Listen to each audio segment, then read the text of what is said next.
வணக்கம் அன்பர்களே. வாழ்க்கை எப்படி வாழ்வது? எந்த மாதிரி வாழ வேண்டும்?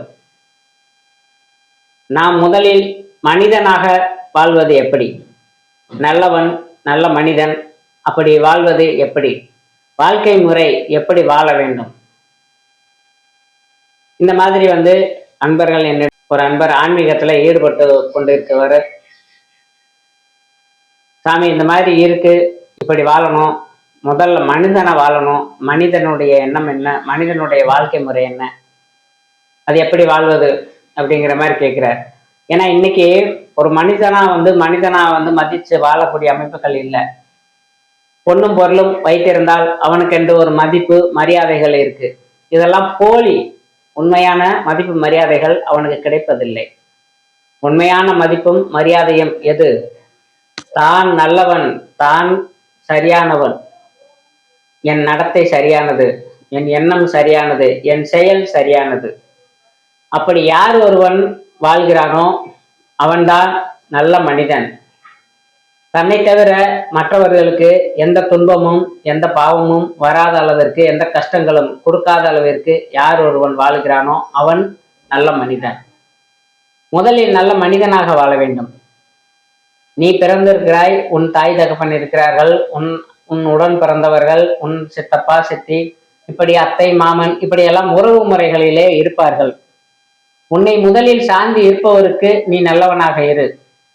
தாய் தந்தையருக்கு நல்ல பிள்ளையாக, அத்தை மாமாவுக்கு நல்ல மருமகனாக, உடன் பிறந்தவருக்கு தம்பியாக, அண்ணனாக, நல்ல ஒரு அண்ணன் தம்பியாக, சொந்தக்காரவங்களுக்கு நல்ல ஒரு உறவினராக முதலில் அன்பு அறமும் இருக்க வேண்டும்.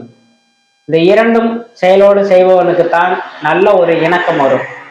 அப்படியே தான் பிறந்த பயன் என்ன, நம்மளுடைய வாழ்க்கை முறைகள் என்ன, இப்படி உன் விதி பயனை நீ அறிய வேண்டும்.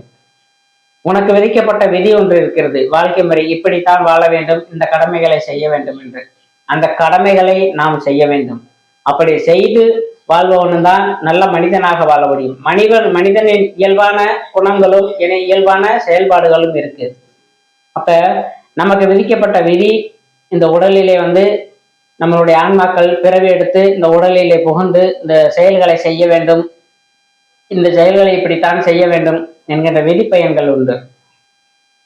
அந்த விதி பயன்களை நாம் சரியான முறையில் செய்தோமானால் ஒரு நல்ல மனிதனாகவும் நல்ல ஒரு நிலையிலே இறைவனை அடையக்கூடிய தகுதியாகவும் இது அமையும்.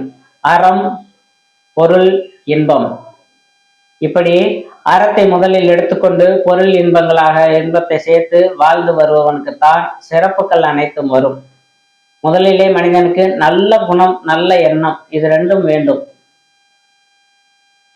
வாழக்கூடிய கொஞ்ச நாட்களில் நாம் என்ன செய்தோம் என்பதை விட எப்படி செய்தோம் என்பதுதான் பெரிது. எது வேண்டுமானாலும் செய்யலாம். ஒருவரை அடித்து விட்டு கூட அவர்களுக்கு நல்லபடியாக அடித்ததுக்கு உண்டான பொண்ணும் பொருளையும் கொடுத்தாலும் அது சுகமல்ல. ஒருவரை அடிப்பதற்கு முன்பு ஏன் அடிக்க வேண்டும், எதற்காக அடிக்க வேண்டும், இப்படி ஒருவரை துன்பப்படுத்துவதால் நமக்கு என்ன பிரச்சனைகள் வரும், இதெல்லாம் நம்ம தெரிஞ்சுக்கணும். அப்ப எந்த ஒரு காரணத்திலையும் செய்த தவறாக இருந்தாலும், ஒருவர் தவறு செய்தாலும் அவனை தண்டிக்கலாமா அல்லது அவனை திருத்தலாமா, செய்த காரணம் என்ன, நல்ல காரணத்துக்காக செய்தானா, இப்படி எல்லாம் ஆராய்ந்து பார்க்க வேண்டும். அப்படி ஒரு நல்ல எண்ணத்தோடு நல்ல செயலோடு நமக்கு விதிக்கப்பட்ட விதி பயன்களை செம்மையாக செய்து வாழ்க்கை முறைகளை தனக்கென்ற ஒரு பகுதியாகவும், தன்னை சார்ந்தவர்களுக்கு ஒரு பகுதியாகவும், பிறருக்கு ஒரு பகுதியாகவும் இருக்க வேண்டும். கோயிலே அன்னதானம் என்று கொடுப்பார்கள். அதற்கு பேரு பிரசாதம், பிறருக்கு வழங்கக்கூடிய ஒரு சாதம். பசியோடு வருவருக்கு பசி ஆட்டக்கூடிய உணவாக அதை பிரசாதமாக கொடுப்பார்கள். அப்படி பிறருடைய சாதம் அப்படின்னு சொல்லுவாங்க. அப்ப பிறருக்கு செய்யக்கூடியது, இது கொடுப்பவனுக்கு அல்ல, தெய்வத்துக்கு படைக்கப்பட்டு தெய்வத்தை நம்பி வருபவர்களுக்கு கொடுக்கக்கூடியது. அது மாதிரி தெய்வ பிரசாதம் என்று சொல்லுவார்கள். பிறருக்கு பிறருடைய சாதமாக கொடுக்கிறது.